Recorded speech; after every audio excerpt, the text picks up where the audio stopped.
సమయంలో ప్రభు యొక్క సన్నిధిలో, ప్రభు యొక్క బలలో మనం ప్రవేశించక మునుపు, ప్రభు యొక్క దేహాన్ని భుజించక మునుపు, ప్రభు యొక్క పానమును మనం ఆ పాత్రని త్రాగక మునుపు మనల్ని మనం విమర్శించుకుని ప్రశ్నించుకోవడం కొరకై వాక్య వెలుగులో మనల్ని మనం సరిచేసుకుని ప్రభు యొక్క బలలో పాల్గొనడం కొరకై కొన్ని మాటలు మనం జ్ఞాపకం చేసుకుంటూ వద్దాం. అపోస్తలుడైన పౌలు కొరింథీయులకు రాసిన మొదటి పత్రిక 10వ అధ్యాయం. అపోస్తలుడైన పౌలు కొరింథీయులకు రాసిన మొదటి పత్రిక 10వ అధ్యాయం 16, 17 వచనాలు అందరం కలిసి చదువుదాం. అపోస్తలుడైన పౌలు కొరింథీయులకు రాసిన మొదటి పత్రిక 10వ అధ్యాయం 16, 17 వచనాలు. మనము దీవించు ఆశీర్వచనపు పాత్రలోని త్రాగుట క్రీస్తు రక్తంలో పాలు పుచ్చుకున్నట్టే కదా. మనం విరుచు రొట్టె తినుట క్రీస్తు శరీరంలో పాలు పుచ్చుకున్నట్టే కదా. మనమందరం ఒక్క రొట్టెలో పాలు పుచ్చుకుంటున్నాము. రొట్టె ఒకటే గనుక అనేకులమైన మనము ఒక్క శరీరమై ఉన్నాం. సో ఇక్కడ మనం జాగ్రత్తగా గమనించినట్టయితే, లేఖన భాగాలను చూసినట్టయితే ఇక్కడ రాయబడినటువంటి మాట ఏంటంటే, మనం దీవించు ఆశీర్వచనపు పాత్రను త్రాగుట క్రీస్తు రక్తంలో పాలు పుచ్చుకున్నట్టే కదా. మనం విరుచు రొట్టె తినుట క్రీస్తు శరీరంలో పాలు పుచ్చుకున్నట్టే కదా. మనమందరం ఆ ఒక్క రొట్టెలో పాలు పుచ్చుకుంటున్నాము. రొట్టె ఒకటే కనుక అనేకులమైన మనము ఒక్క శరీరంగా చేయబడుతున్నాం అన్నది ఇక్కడ అపోస్తలుడైన పౌలు గారు కొరింథీయులకు రాస్తూ మొదటి కొరింథీయులకు రాసిన పత్రికలో చెప్తున్నాడు. మీలో కొంతమంది విభేదాలు ఉండేవాళ్ళు ఉండారు. వారిలో కొంతమంది నేను కేఫా వాడిని అంటున్నారు, కొందరు అపోలో వాడిని అంటున్నారు, కాబట్టి పౌలు వాడిని అని కూడా చెబుతున్నారు. సో మీలో ఎలాంటి భేదాలు ఉన్నాయి, కాబట్టి ఇవి పోవాలి. క్షమించండి, పౌలు నీ కోసం ప్రాణం పెట్టలేదు, మీకోసం.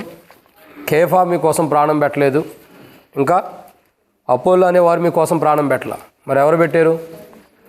కాబట్టి క్రీస్తు మీ కొరకు ప్రాణం పెట్టాడు, కాబట్టి క్రీస్తే సర్వంలో సర్వమై ఉన్నాడు. పౌలు, అపోస్తలుడైన పౌలు కొరింథీయులకు రాస్తూ అక్కడ పరిస్థితిని బట్టి వారికి ఎక్స్ప్లెయిన్ చేస్తూ వస్తున్నాడు. మీరు ఇలా ఉండండి, కేఫా వాడని, పౌలు వాడని ఇవన్నీ తీసేసుకోండి, పనికిమాల చెత్త అంతా మీలో వద్దు. మీరేంటంటే దేవుని రాజ్యానికి వెళ్ళాలి. కాబట్టి దేవుని రాజ్యం కొరక ఏం చేయాలా? సిద్ధపడాలి. కాబట్టి అలా ఉండండి అని చెప్పి చెబుతున్నాడు. ఆ సందర్భంలో మనం చూసినట్లయితే ఇక్కడ ఆయన ప్రభు యొక్క శరీరం గురించి కూడా చాలా విశదపరుస్తున్నాడు. నాకు తెలిసి యేసు ప్రభు వారు తన శరీరాన్ని విరిచి శిష్యులకు ఇచ్చిన తర్వాత ఆ శరీరం గురించి బహుశ్రేష్టంగా, క్షుణ్ణంగా, లోతుగా, మర్మమైన దాన్ని బయలుపరిచిన వాడు ఎవరైనా ఉన్నారంటే అది అపోస్తలుడైన పౌలు మాత్రమే. ఎక్కువ శాతం. ఆ బాక్స్ పెట్టండి, బయట సండే స్కూల్ సౌండ్ అని పడింది, బాక్స్ పెట్టండి. కానీ ఇక్కడ మనం గమనించాల్సిన కోణం ఏంటంటే, యేసు ప్రభు వారి యొక్క శరీరం గురించి, ఆయన శరీరం ఎలాంటిది, ఎలాంటి శరీరం మనం భుజించబోతున్నాము, ఎలా భుజించాలి, ఆ శరీరం అయోగ్యంగా భుజిస్తే ఎలా ఉంటుంది, యోగ్యమైన రీతిలో భుజించకపోతే ఎలా ఉంటుంది అంటే ప్రభు యొక్క శరీరం గురించి క్షుణ్ణంగా కాదు, క్షమించండి, ఆ యొక్క ప్రభు శరీరం గురించి విశదపరుస్తూ ప్రతి దాన్ని తేటగా బయలుపరిచిన వాడు ఎవరంటే పౌలు. యేసు ప్రభు యొక్క శరీరం ఎలా భుజించాలో, ఎలా ఆహారాన్ని భుజించాలన్నది చాలా మర్మంగా బయలుపరిచిన వాడు ఎవరంటే పౌలే. చాలా నన్ను అడిగితే శిష్యులు బయలుపరచి ఉండొచ్చు, శిష్యుల యొక్క బయలుపాటు ఉండొచ్చేమో, కానీ చూడండి, పౌలు బయలుపరిచినటువంటి ఆ ప్రభు శరీరం యొక్క ప్రత్యక్షత అదర్ డినామినేషన్లో వేరుగా ఉంటుంది. కానీ పౌలు బయలుపరిచినటువంటి ప్రత్యక్షత ఓన్లీ హెబ్రోన్ సావాసంలోనే మనం చూడగలుగుతాం, నాకు తెలుసు. ఎందుకంటే అదర్ డినామినేషన్లో ఉన్నటువంటి ప్రభు యొక్క శరీరాన్ని ఎలా తీసుకుంటారంటే, వాళ్ళు వస్తారు, తీసుకుని వెళ్ళిపోతూ ఉంటారు. లైన్లో వస్తారు, తీసుకుని వెళ్తారు. కొన్ని డినామినేషన్లు మీరు చూసినట్లయితే ఉంటుందా లేదా? వెళ్ళొచ్చారు ఎప్పుడైనా? మరి వెళ్ళరాకపోతే మీకు తెలుసు. అయితే దేవుని కొందనాలు. కాబట్టి వెళ్ళొచ్చినా నేను తప్పంటలేదు లేండి. కాబట్టి ఏంటంటే కొన్ని డినామినేషన్లో వస్తారు, వెళతారు. కాబట్టి ఈ యొక్క హెబ్రోన్ యొక్క ప్రత్యక్షత ఏంటంటే, అపోస్తలుడైన పౌలుకి ఆకాశం నుండి కలిగిన ఆ దర్శనం ఎలా ఉందో, ఆ దర్శనం యొక్క ప్రత్యక్షతలో ఈ యొక్క సావాసం ఆరంభించబడింది. అదే అపోస్తల బోధ, సావాసము, రొట్టె, ప్రార్థన విరుచుట. ఇది అపోస్తులు చెప్పినప్పటికీ దాన్ని కంటిన్యూషన్గా కంప్లీట్గా దాని విధి విధానాలు బయలుపరిచింది మటుకు పౌలే. వాళ్ళు చెబుతూ వచ్చారు, అపోస్తుల బోధ యందు, సావాసం యందు, రొట్టె విరుచుటందు, బాప్తిసం తీసుకున్న తర్వాత వాళ్ళు ఎడతెగకుండారు. కానీ ఈ విధానాన్ని అమలు చేస్తూ, ఈ విధానాన్ని కనపరుచుకుంటూ, ఈ విధానాన్ని కంటిన్యూ చేసుకుంటూ వచ్చింది ఎవరంటే పౌలు. అదే పౌలు కొరింథీలో ఉన్న సంఘాన్ని చెబుతాడు, అసలు ప్రభు బల్ల అంటే ఏంటి, ప్రభు శరీరం అంటే ఏంటి, ప్రభు రక్తం అంటే ఏంటో చాలా జాగ్రత్తగా చెబుతున్నాడు. కాబట్టి కొరింథీలో ఉన్న సంఘానికి ఎన్నో మాటలు హెచ్చరికతో, ఇంకా ప్రేమపూర్వకంగా ఎలా జీవించాలో ఇవన్నీ కూడా బయలుపరుస్తూ వచ్చాడు పౌలు. సో ఇప్పుడు మనం చూసేటటువంటి మాట ఏంటంటే ప్రియులారా, దేవుని వాక్యం చెప్పే మాట ఏంటంటే కొన్ని విషయాలు బైబిల్లో ఉన్నాయి. ఏంటవి అని అంటే ప్రభు యొక్క భోజనం గురించి మనం చూస్తున్నాం, ప్రభు శరీరం గురించి. అయితే ప్రభురాత్రి భోజనం గురించి కూడా కొన్ని విషయాలు మనం జ్ఞాపకం చేసుకుంటూ వస్తున్నాం. దేని గురించి అండి?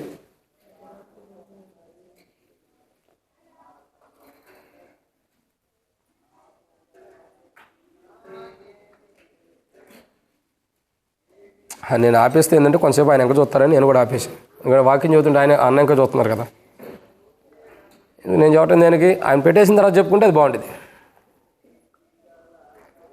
చూసేసారా? ఓకే. ఇక్కడ మనం గమనించాల్సిన కోణం ఏంటంటే మాట ఏంటంటే పౌలు గారి యొక్క జీవితాన్ని మనం చూస్తున్నాం. ఎవరి జీవితం అండి? పౌలు గారి యొక్క జీవితము. ఆయన కొరింథీలో ఉన్నవారికి కానీ అసలు ప్రభు బల్లలో ఎలా పాల్గొనాలో కూడా తెలియపరుస్తున్నటువంటి వాడు అపోస్తలుడైన పౌలు. కొద్ది సౌండ్ తగ్గించుకున్నాం.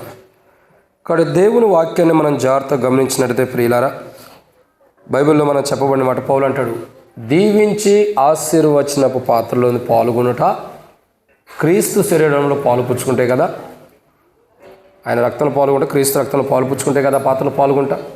మనం విరుచు రొట్టె ఆయన శరీరమును భుజించుటే కదా. అంటే పౌలు చెప్తున్నాడు, అసలు మీరు చేసే ఆ పానం చేసేది కానీ, ఆ విరవబడిన రొట్టె కానీ ఎవరన్నది ఏంటన్నది పౌలు ప్రజలకు విసిద్ధపరుస్తున్నాడు. కొద్దిగా బాక్స్ మొదలు పెట్టండి. సో అయితే ఇక్కడ గమనించాల్సిన కోణం ఏంటంటే ప్రభురాత్రి భోజనం, ఆ ప్రభు యొక్క శరీరాన్ని మనం భుజించడానికి వచ్చాం. ప్రభురాత్రి భోజనం ఎవరి కోసము, ఎందుకు? అర్థమవుతుందండి? ప్రభురాత్రి భోజనం ఎవరి కోసము, ఎందుకు? ఎందుకంటే గత దినాల్లో ఏం చెప్తూ వచ్చాం? ప్రభురాత్రి భోజనములు మనకి పాలు పంపులు ఎందుకు ఉండలేదో కూడా చెప్తూ వచ్చాం ఫస్ట్ సండే. తర్వాత మన కొరకే సిద్ధపరచబడిన ప్రభురాత్రి భోజనం ఎలాంటిదో కూడా చెప్పబడుతూ వచ్చింది. సో ఇప్పుడు చూసేది ఏంటంటే ప్రభురాత్రి భోజనం ఎవరి కోసం, ఎందుకు? అర్థమవుతుందండి? ఈ ప్రభురాత్రి భోజనం ఎవరి కోసము, ఎందుకంటే బైబిల్లో కొన్ని విషయాలు మనం చూడవచ్చు. సో వాటిని మనం ధ్యానించమునపు ప్రభు నడిపి కొరకే చిన్న ప్రార్థన. మమ్మల్ని మిక్కిలిగా ఎక్కువగా ప్రేమించిన ప్రియ పరలోకపు తండ్రి, పరిశుద్ధుడు అయిన దేవా, మీకు స్తోత్రాలు. సమయంలో తండ్రి కొన్ని మాటలు వాక్యం ధ్యానిస్తున్న సహాయం చేయండి. దాసుడు కన్నా యజమానుడి వైపు చూస్తున్నట్లు, దాసుడు కన్నా యజమానుల వైపు చూస్తున్నట్లు మా కన్నులు మీ వైపు వీక్షిస్తుండగా సహాయం గురించి మహిమ పొందండి. దయచేసి నీ ప్రజల పక్షాన నీకున్న దయచొప్పున దయతో జ్ఞాపకం చేసుకునండి. తండ్రి, ఇక్కడ కూర్చొని నీ ప్రజలకు నేను వాక్యం అందిస్తానికి యోగ్యని కాను, వారికంటే నాకు ఏమాత్రం యోగ్యత లేదని ఒప్పుకుంటున్నా. కాబట్టి దాసుడు కన్నా యజమానుడి వైపు చూస్తున్నట్టు, మరొకసారి దాసుడు కన్నా యజమానుల వైపు చూస్తున్నట్లు మా కన్ను మీ వైపు వీక్షిస్తున్న మీరు సహాయం గురించి మహిమ పొందండి. దయచేసి నీ ప్రజల పక్షాన్ని నీకున్న దయచొప్పున దయతో జ్ఞాపకం చేసుకోండి. తండ్రి, ఈ వర్తమానం ఎంతో దీవించండి. మేము బలలో పాల్గొనేది కూడా ఎంతో ఆశీర్వాదకరంగా చేయండి. ఏదో బలలో పాల్గొంటున్నామంటే అయోగ్యమైన రీతిలో పాల్గొనుకోకుండా, నామకే వస్తే పాల్గొనకుండా వాక్యానుసారంగా సరిదిద్దబడిన వారమై, సమకూర్చబడిన వారమై దైవ వాక్య విలువలో మేము పాల్గొనడం సాయం చేయమని చిన్న బిడ్డలందరినీ బట్టి స్తోత్రాలు. ఇంకా రావాల్సిన వారిని త్వరపడి తీసుకురండి. మధ్య మార్గంలో ఉండవ సకాలం నడిపించండి. ఎవరికి టపాలకి వెళ్ళి జరగకుండా సాయం చేసి ముందున సమయంతో దీవించి ఈ ప్రభు యొక్క శరీరం గురించిన మాటలు మాకు అవసరమైన రీతిలో అనుమతించి మహిమ పొందమని, మా హృదయాలకి మా జ్ఞానానికి కావాల్సిన మాటలు అనుగ్రహించి మహిమ పొందమని, మీ చిత్తం మీ ఉద్దేశం ఎట్లుందో నెరవేర్చమని, దేవ ఈ పరిచర్య కూడా దీవెనకరంగా చేయమని. తండ్రి, ఈ యొక్క ప్రభు యొక్క శరీరం ఎవడు అయోగ్యంగా పాల్గొన్నో, ఎవడు ప్రభు మరి వివేచించుకొని పాల్గొంటాడో శిక్షావిధి కొరకే అని చదివిస్తున్నారు. అట్టి శిక్షావిధి కొరకు మాకు రాకుండా మీకు మహిమకరంగా ఉండే విధానంలో మేము బల్లో పాల్గొన్నట్టు సాయం చేసి ముందు సంత దీవించమని. దేవా, ఈ వాక్యమును ధ్యానించడం మానవుని జ్ఞానమైన నా జ్ఞానం సరిపోదు, నా ఆలోచనలు నా తెలివితేటలు సరిపోదు, నా మాటలు సరిపోవు.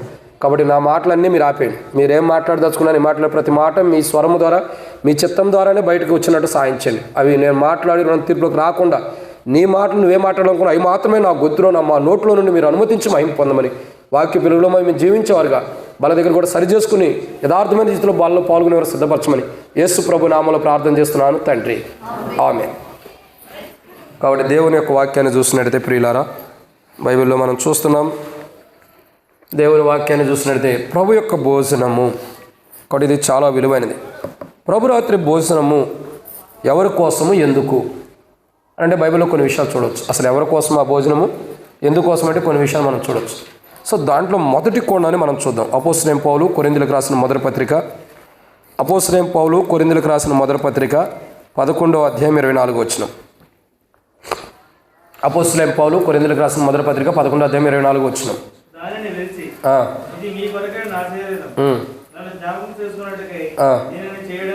అది కాబట్టి అందరూ బైబిల్ తీసి బైబిల్ చూసి చదవండి. ఇక్కడ రాయబడి చూడండి చదివేటప్పుడు కూడా. అపోస్తలుడైన పౌలు కొరింథీయులకు రాసిన మొదటి పత్రిక 11వ అధ్యాయం 24వ వచనంలో రాయబడిన మాట, దానిని విరిచి ఇది మీ కొరకైన నా శరీరం, నన్ను జ్ఞాపకం చేసుకున్నట్టుగా దీన్ని చేయడని చెప్పాను. కాబట్టి మనం దీవించి ఆశీర్వాదించే పాత్ర, మనం దీవించి ఆశీర్వాదిస్తున్నటువంటి పాత్ర ఎలాంటిదంటే ఆ యొక్క శరీరము ఎవరి కోసం, ఎందుకు అని మనం చూసినట్టయితే మొదటిగా ఇక్కడ రాయబడుతున్న మాట ఏంటంటే ప్రభురాత్రి భోజనం ఎవరి కోసం, ఎందుకంటే ఫస్ట్ అది రాయబడుతూ వచ్చింది, ఇది మన కొరకైన శరీరం. ఏమని రాయబడుతూ వచ్చిందండి? మన కొరకు కదా, అడంలో చదవండమ్మా. ఇది మీ కొరకైన నా శరీరం. సో చాలనా, ఇప్పుడే చెప్పేస్తే అట్లా ఇంకా చాలా ఉంటాయి. కాబట్టి దేవుని వాక్యం చూసినట్టయితే మొట్టమొదటిగా ఈ శరీరము ఎవరి కోసం, ఎందుకోసం అంటే ఈ శరీరం మన కోసము. ఎవరి కోసం? మన కోసం. సో ఈ యొక్క ప్రభు యొక్క దేహము, ఈ ప్రభు యొక్క రక్తము, సో ఇది ఎవరి కోసం అంటే ఇది మన కోసం. మన అంటే ఎవరు చెప్పండి? మన అంటే ఎవరు చెప్పండి? మన అంటే ఎవరు? బయట అప్పుడప్పుడు మనం అంటాం, ఇదిగో మా వాళ్ళు అక్కడ ఉండారు తెలుసా అన్నా అంటాం. ఎవరు? మా వాళ్ళు అక్కడ ఉండారు తెలుసా? మీ వాళ్ళు ఎవరు? ట్రస్టా? సరే, మా వాళ్ళు అక్కడ ఉండారంటాం. అది కాదు చెప్పేది ఫస్ట్ మాట. మా కులపోళ్ళు అక్కడ ఉండారు తెలుసా, మా బంధువులు అక్కడ ఉండారు తెలుసా. ఇది పూర్తిగా వ్యత్యాసం. ప్రభు శరీరం అంటే దేనికి సంబంధం లేకుండా ఉన్నది. ఈ ప్రభు శరీరానికి ఒక ప్రత్యేకత ఉంది. ఇది ఎవరికంటే మన కొరకై. మనం అంటే ఎవరు చెప్పండి? నేను పోయిన వారం అంత ముందు వారం చెప్పాను, ఒకే కులం వాళ్ళు ఒకేసారి కూర్చుంటారు. ఒకే కులం వాళ్ళు ఆరాధన చేస్తే వాళ్ళతో పాటు ఆరాధన చేస్తారు, మరొకళ్ళు చేస్తే చేయరు. వాళ్ళు మందిరానికి వచ్చి ఇల్లు వస్తారు. ఇది కాదు, ఇది మీ కొరకంటే ఎవరి కొరకు? అది ఇది మీ కొరకై విరవబడిన నా శరీరం అని ప్రభు చెప్పాడు.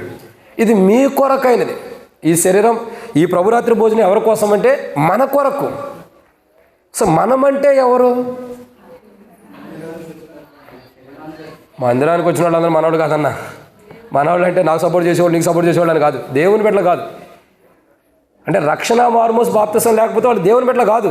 మందిరానికి వచ్చినంత మాత్రాన మనం దేవుని బిడ్డలు పెట్టేస్తాం. మందిరానికి వచ్చి పాపం చేసి, మందిరానికి వచ్చి వ్యభిచరించి, మందిరానికి వచ్చి అబద్ధాలని, మందిరానికి వచ్చి పనికిమాలిన సినిమాలని చూస్తూ ఉన్నప్పుడు ఇంక మనం దేవుని బిడ్డలు ఎందుకు అవుతాం?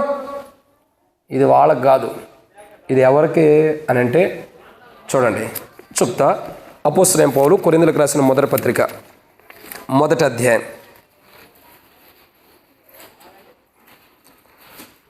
18వ వచనం. సిలువను గూర్చిన వార్త నశించుచున్న వారికి వెర్రితనము గాని, రక్షింపబడుచున్న మనకు దేవుని శక్తి. అక్కడ సో మొదటిగా ఇది మన కొరకైన శరీరం. మన కొరకు అంటే ఎవరి కొరకు? అది మన ఇంటి వారు, మన బంధువుల కొరకు కాదు. అర్థమవుతుందండి? మన కొరకు, మన బంధువుల కొరకు కాదు. ఎవరి కొరకు ఈ శరీరం అంటే? అసలు ఈ ప్రభురాత్రి భోజనం ఎందుకు, ఎవరి కోసం అంటే ఎవరి కోసం? ఎందుకంటే ఈ ప్రభురాత్రి భోజనము మన కొరకు. మన అంటే ఎవరు అని అంటే ఇక్కడ రాబడుతున్నమాట, సిలువను గురించిన వార్త నశించుతున్న వారికి వెర్రితనం కానీ, రక్షించబడుతున్న మనకు. సో ఈ మీ కొరకైన నా శరీరం అన్నాడు. ఇది ఎవరి కొరకు అంటే రక్షించబడిన వారి కొరకు. వారే మన అని అర్థం. వారే మన అని అర్థం. సో మన అని అర్థం చేసుకోవాల్సిన విషయం ఏమన్నా ఉందంటే ఇది మీ కొరకంటే మన కొరకై ప్రభు శరీరాన్ని ఇచ్చాడు. సో మన అంటే ఎవరు? మన అంటే ఎవరు? రక్షించబడిన వారు, రక్షణ పొందిన ప్రతి ఒక్కరూ కూడా మనవారేనని అర్థం. మనవారే. సో మనవారంటే ఒక ఎగ్జాంపుల్ చెబుతా చూడండి. మరి మనవారంటే ఎట్లా ఉంటారన్నది కూడా. ఎప్పుడైనా మీ ఇంట్లో సపోజ్ మీ ఇంట్లో ఒక భర్త ఉన్నాడు అనుకోండి. భర్త ఒక గ్లాసు వాటర్ భర్తకి ఇచ్చాం, ఆయన తాగాడు. తాగిన తర్వాత సగం నీళ్ళు ఆపట్టి ఉండిపోయినాయి. దాని భార్యకి ఇచ్చినప్పుడు తాగిద్దా లేదా? తాగుతారా? తాగుతారు. ఒకవేళ తాగని వాళ్ళు ఉంటారేమో చెప్పలేము లేదు, కానీ తాగుతారు. ఎందుకని అంటే ఆ కట్టంటే ఏమైనా ఉండే అండి, అయితే మీ గురించి కాదు. కాబట్టి ఏం చేస్తామంటే తాగుతారు కొంతమంది. ఎందుకు? మన అనే కదా తాగేది, అవునా? తాగుతారు. ఇప్పుడు బయట వాళ్ళు ఎవరో వచ్చారు, వాళ్ళు వచ్చినప్పుడు ఒక గ్లాస్ వాటర్ వాళ్ళకి ఇచ్చామనుకో, సగం దాకా ఆడ పెట్టారు. ఇప్పుడు మనం తాగుతాం లేదా? ఇది వ్యత్యాసం. అంటే ఇది వ్యత్యాసం. బయట నుండి వచ్చి ఎవరన్నా తాగితే దాన్ని తీసుకెళ్ళి సింకులేట పోతాం. అదే మన ఇంటోడి దాకా అక్కడ పక్కన పెడితే చక్కగా తాగుతాం. ఎందుకు? నా భర్తే కదా, నా పిల్లలే కదా, నా భార్య కదా తాగిందని అవి పారిపోయి కొండ తాగుతాం. ఇప్పుడు ఇక్కడ గమనించాల్సిన కోణం ఏంటంటే, మన అనుకుంటే అంతటినీ కలిపి తినేస్తాం, కలిపి తాగుతాం. మనది కాదనుకున్నప్పుడే వ్యత్యాసం ఉంటుంది. ఇంకొక ఎగ్జాంపుల్ చెప్పమంటారా? అంటే మనం బలలో పాల్గొనేది ఇప్పుడు చెబుతుంది. చాలామంది బలలో పాల్గొనేటప్పుడు ఎట్ట తాగుతారు? ఎట్టెత్తుకుంటారు. ఉండారు అట్లాంటి వాళ్ళు? ఉండారు, నాకు తెలుసు. బల మంచి వాళ్ళకి ఇంకా తెలుసు. ఎట్టెత్తుకుంటాం. ఎట్టెత్తుకుని నోరు తెరిచి తాగుతాం. అంటే దీనికి అర్థం ఏంటి? ఈ రెండో వాళ్ళు అందరితో నీకు సంబంధం లేదు అంటే నువ్వు మన అన్న కోణంలో లేవు. ఇంకా ఇట్లా ఎత్తుపట్టు తాగుతున్నావు అంటే అర్థం ఏంటి? తాగేదానికి తప్పనట్లా. ఏకీభవించడం అంటే అర్థం ఏంటి? ఇలా పాత్ర తీసుకుని ఇలా పానం చేయటం, పెదాలు కంటించి తాగటాన్ని మేమందరం ఒకటే కుటుంబం, ఒకే విధానం. అంటే రక్షించబడిన మేమందరము కూడా ఒకే శరీరంలో ఒకే పాత్రలో పానీయం చేస్తున్నామని అర్థం. మేమందరం ఒకటే కుటుంబం, మాకు వ్యత్యాసం లేదని అర్థం. రాములు మక్కను పక్కన కూర్చో. ఎవరైనా ఉండారా అక్కడ కుర్చీలో? ఉండారా? అయితే వెనక కుర్చీ కొద్దిగా ముందరకేయండి, ఒక కుర్చీ ముందరకేయండి. కానీ దేవుని వాక్యాన్ని చూసినట్టయితే వెనక చూడొద్దు, అదే మనకున్న చెడ్డ అలవాటు. కానీ దేవుని వాక్యాన్ని చూసినట్టయితే ఒకే శరీరం. సో ఇప్పుడు శరీరం ఎలాంటిది? ఇది మనం ఎత్తు పట్టుకుని ఎవరికైనా సపరేట్గా తీసుకునేది కాదు. ఇది మీ కొరకైన శరీరం. మీ అంటే ఎవరు? రక్షించబడిన ప్రతి ఒక్కరూ కూడా మీ అంటే మనం అందరం ఒకే శరీరం ఉన్నాం. సో మనం విడివిడిగా ఉన్నామా? అది కూడా లేము. మనం ఎలా ఉన్నాం? ఒకే శరీరంగా ఉన్నాము, ఒకే రక్తముగా ఉన్నాం. ఒకే రక్తంలో పానీయం చేస్తున్నప్పుడు, ఒకే దేహంలో ఉన్నప్పుడు మరి మనకి విడివిడి అన్నది ఎక్కడి నుంచి వచ్చింది? ఇప్పుడు ఈ విడిపోయినటువంటి విడి విధానం ఎక్కడి నుంచి వచ్చింది మనకి అని అంటే, మనం పొందిన రక్షణ సరైన విధానంలో పొందాల రక్షణ. నీకు అర్థమవుతుందండి? నేను డైరెక్ట్ ఫేస్ టు ఫేస్ చెబుతున్నా, దాంట్లో మొహమాటమే లేదు. ఏదో దాగుడు మూతల్లాగా ఉదాహరణ మీద పెట్టి ఇంకోటి చెప్పట్లా. నువ్వు పాత్ర ఎత్తి తాగుతున్నావు అంటే నీ రక్షణ కూడా డౌటే. ఎందుకు ఆ మాట అన్నానంటే, సంఘంతో కలవట్లా, నువ్వు కలిసిపోయిన అనుభవం లేదు. అంటే పెదాలతో తాగినంత మాత్రం కలిసిపోయేదాన్ని కాదు. ఆడ నువ్వు ఒకటేనన్న సాంకేతికం చూపిస్తుంది. అక్కడ నువ్వు విడిగా లేవన్న దానికి సాదృశ్యం. సో ఇక్కడ ఈ మీ కొరకై శరీరం, ప్రభురాత్రి భోజనం ఎవరికంటే మన కొరకై. సో మన కొరకై ప్రభురాత్రి భోజనాన్ని మనం చూసినట్లయితే ఇది మీ కొరకై. ఎవరి కొరకండి? ఇది మీ కొరకై. అంటే మన కొరకై ఆ శరీరాన్ని ఇవ్వబడుతూ వచ్చింది. సో ఈ శరీరం గురించి మనం చూసినట్లయితే ఇది మన కొరకంటే ఎవరి కొరకంటే రక్షణ పొందిన వారికి. ఎవరైతే రక్షణ పొందారో, ఎవరైతే మార్మోస్ పొందారో, ఎవరైతే పాప క్షమాపణ పొందారో. రాముల మక్క బైబిల్లో నుంచి డబ్బులు ఏం తీయట్లే. ఎందుకంటే చూస్తా డబ్బులు ఏం తెస్తుందా? కాబట్టి ఇటే చూడండి. కానీ దేవుని వాక్యం ఏంటంటే ఇంకా ఆడలే కదా, ఇంకా అటువైపు ఎవరు చూడొద్దు. దేవుని వాక్యాన్ని చూసినట్లయితే రక్షణ పొందిన వారికి మాత్రమే దేహం. ఈరోజు నువ్వు రక్షించబడ్డావంటే ఏ రక్షణ పొంది ఉన్నా?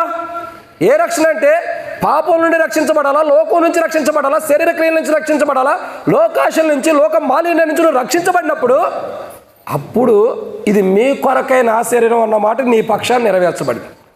ఈ శరీరం ఎవరికి? ఇది మన కొరకి. అంటే మన అంటే ఎవరు? ఒక్కొక్క కుటుంబం అయిన మన కొరకి శరీరం. ఇంకా ఒక్క కుటుంబం అంటే యేసుక్రీస్తు ప్రభు శరీరంలో ఒక అవయవంగా చేయబడిన, ఒక దేహంలో ఒక అవయవంగా చేయబడిన మన కుటుంబం. ఇది మీ కొరకైన శరీరం. ఎవరి కొరకు అది ఈ శరీరం? రక్షణ పొందిన. ఇంకెవరి కొరకు తెలుసా? ఇంకెవరి కొరకు చూపిస్తా చూడండి. అపోస్తలుడైన పౌలు కొరింథీయులకు రాసిన మొదటి పత్రిక 2వ అధ్యాయం 9వ వచనం. ఇందును గూర్చి దేవుడు తన ప్రేమించే వారి కొరకు ఏవి సిద్ధపరిచానో. ఎవరి కొరకండి? రెండోదిగా దేవుడు ఎవరిని ప్రేమిస్తాడో. సో ఇక్కడ బైబిల్లో చూసినట్లయితే దేవుడు తను ప్రేమించే వారి కొరకు అంటే దేవుడు ఎవరిని ప్రేమిస్తాడో వారి కొరకు ఆ శరీరం. మీ అంటే మనం అంటే ఎవరు? ప్రభు ద్వారా రక్షించబడిన మనం, ప్రభు ద్వారా ప్రేమించబడిన మనం. ఎలాంటి ప్రేమతో ప్రేమించాడు అని అంటే ఇర్మియా గ్రంథంలో రాయబడుతూ వచ్చింది కదా. ఎలాంటి ప్రేమ?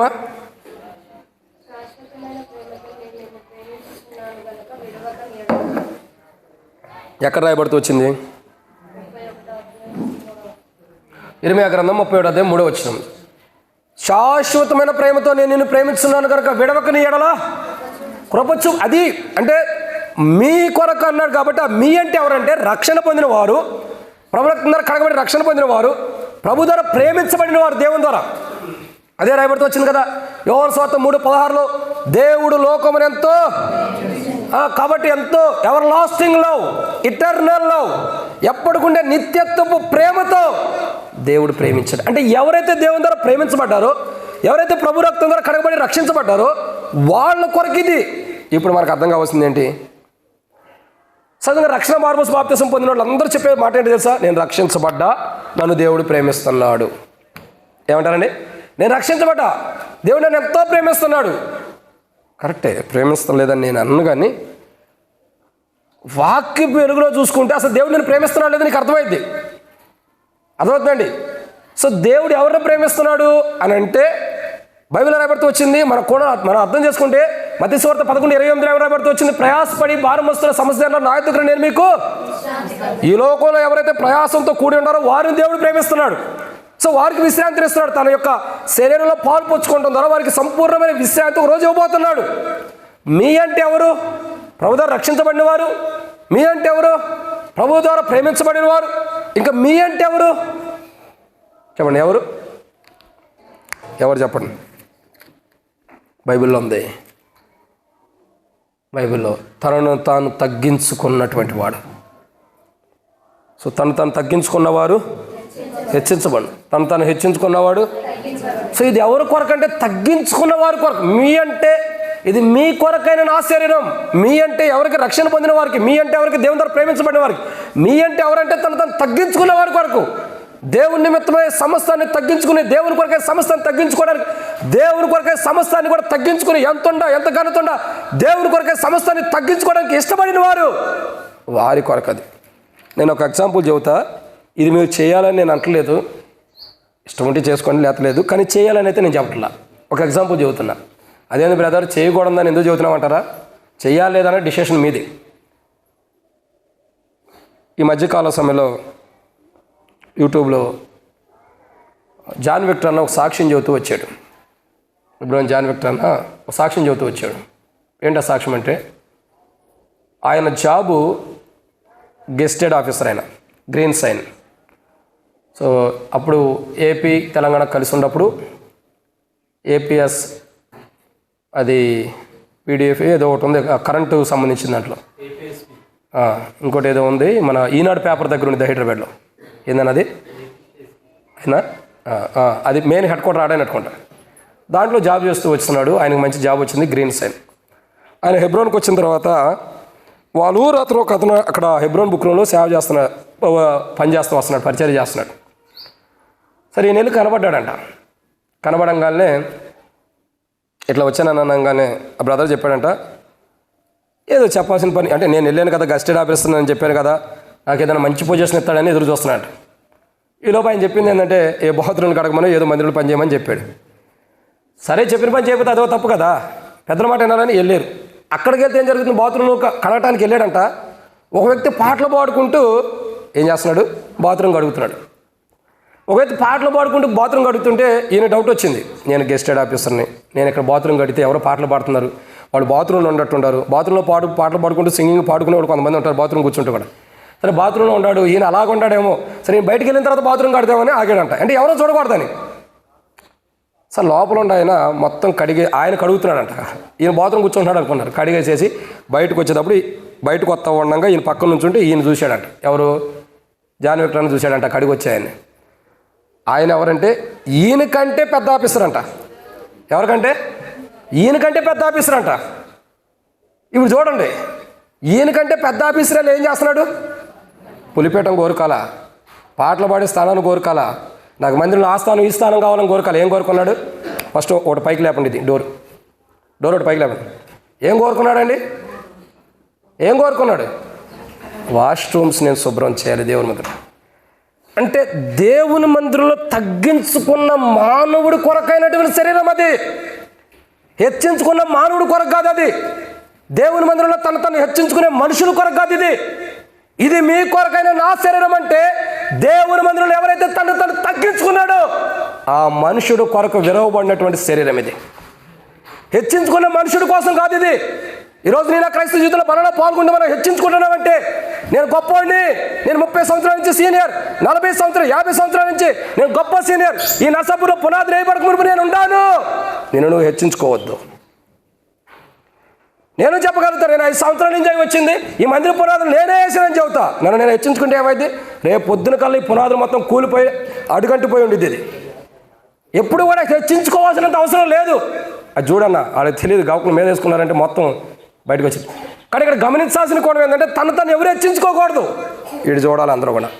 కానీ హెచ్చించుకున్న అనుభవం ఎప్పుడూ రాకూడదు మనకి. ఎప్పుడైతే మనలో హెచ్చింపు ఉండిద్దో ఇది మీ కొరకైన నా శరీరం అన్న అనుభవంలో నుండి బయటకు వచ్చేసేవని అర్థం. అర్థమవుతుందండి? ఇక్కడ దేవుని సెల ప్రభు వల్ల పాల్గొన్నామంటే తగ్గింపు జీవితం. నువ్వు తగ్గించుకోవాలి. యేసు ప్రభు వారు పరమును వీడి భూమి మీదకి వచ్చి ఏం చేశాడు? ఆయన నేను దేవుని కుమారుణ్ణి, నాకు అందరు లోబడనని తిరుగుతూ వచ్చాడా? కనపడ్డవాళ్ళ అరే రారా నాకు లోబడరా అంటూ వచ్చాడా? ఏమన్నాడు? బైబిల్ రాయబడితే వచ్చింది, తను రిక్తులుగా చేసుకుంటూ వచ్చాడంట. ఏం చెప్పాడండి? తాను రిక్తులుగా చేపట్టాడు. తను తగ్గించుకుంటూ వచ్చాడు దేవుని కుమారుడు అయ్యుండి. ఇది మీ కొరకై నా శరీరం. రక్షణ పొందేవన్న మాత్రాన్ని నీకు కాదు ఇది. ఆయన రక్షణ కాపాడుకున్నవాడు, ఆయన ద్వారా ప్రేమించబడుతున్న వారికి, ఆయనలో తగ్గించుకున్న వాడికి ఈ మీ కొరకైన నా శరీరం అన్నది. మీ కొరకై ఈ శరీరం అంటున్నాడంటే తను తగ్గించుకున్న వాడికి. ఈరోజు మనలో తగ్గింపు ఉండదు. ఒక వ్యక్తి ఒక మాట అన్నాడంటే తాసుబాము కంటే బుస్సుమని లెగిసింది మనలో ఉన్న కోపం. తాసుబాము కన్నా కోపం కొంచెంసేపు ఆలస్యమైతేమో కానీ ఎంత కక్ష, ఎంత కోపమో ఇవన్నీ నీవైనా నేనైనా కలిగి మనము బలలో పాల్గొంటుంటే అది మన కొరకు కాదు ప్రియ సహోదరుడా సహోదరి. ఇది మన కొరకు కాదు. ఇది ఎవరి కొరకు? ఇది మీ కొరకైన నా శరీరం. మీ అంటే ఎవరు? మీ అంటే ఎవరంటే దేవుని మందిరానికి వచ్చిన వాళ్ళు, బాప్తిసం తీసుకున్నాం కదా మనం అని అనుకోకూడదు. ఇది మీ కొరకై, నువ్వు రక్షణ కాపాడుకున్న వాడికి, నువ్వు దేవుని ద్వారా ప్రేమించబడిన వాడికి, నిన్ను తగ్గించుకున్న వాడికి. ఎవరైతే తగ్గించుకుంటారో ఇది మీ కొరకు, అంటే మీ కొరకు రక్షణ పొందిన మీ కొరకు, ఇంకా దేవుని ద్వారా ప్రేమించబడిన మీ కొరకు, తగ్గించుకున్న నీ కొరకే కాక రక్షణ కోల్పోయిన వాడు, దేవుని ప్రేమను పోగొట్టుకున్నవాడు, తను హెచ్చించుకున్న వాడికి మీ అనే శరీరంలో పాలు పంపులు పొందే అర్హత 100% లేదు. ఈరోజు నువ్వు ఆ బలలో పాల్గొనాలంటే మీ కొరకైన నా శరీరం అని ప్రభు అంటున్నాడు. ఆ శరీరాన్ని నేను పొందుకోవాలంటే ఏం చేయాలా? అది రక్షణ కాపాడుకోవాలా, ఇంకా దేవుని ద్వారా ప్రేమించబడిన అనుభవం ఉండాలి, శపించబడకూడదు, ఇంకా తగ్గింపు జీవితం. ఇంకా చాలా ఉండే ఎన్న చెప్పుకుంటే 7 పాయింట్లు ఎక్కడ అయిపోయింది, ఇదే వర్తమానం. సో కాబట్టి ఇది మీ కొరకైన నా శరీరం.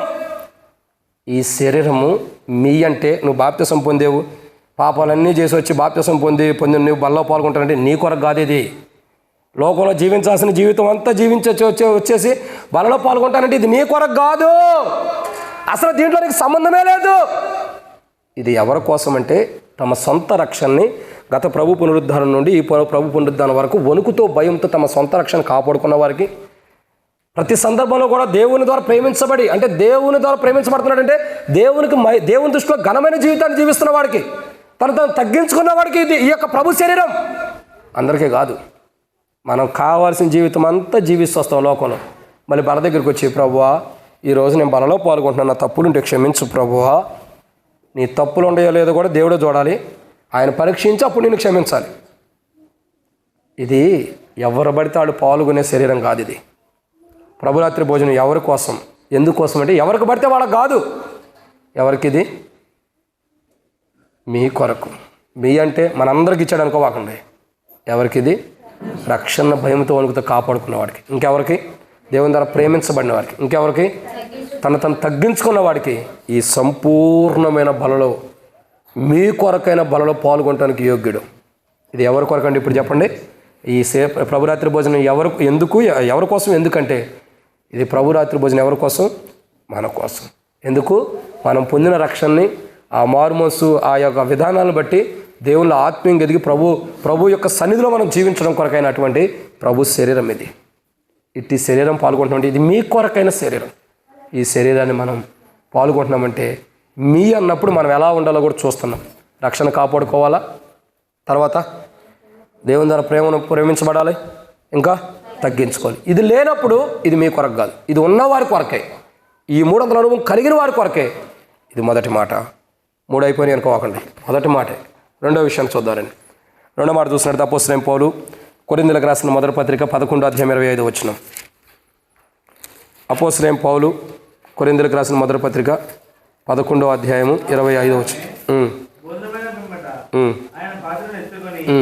ఈ పాత్ర నా రక్తం వలన కొత్తనే ఉన్నది.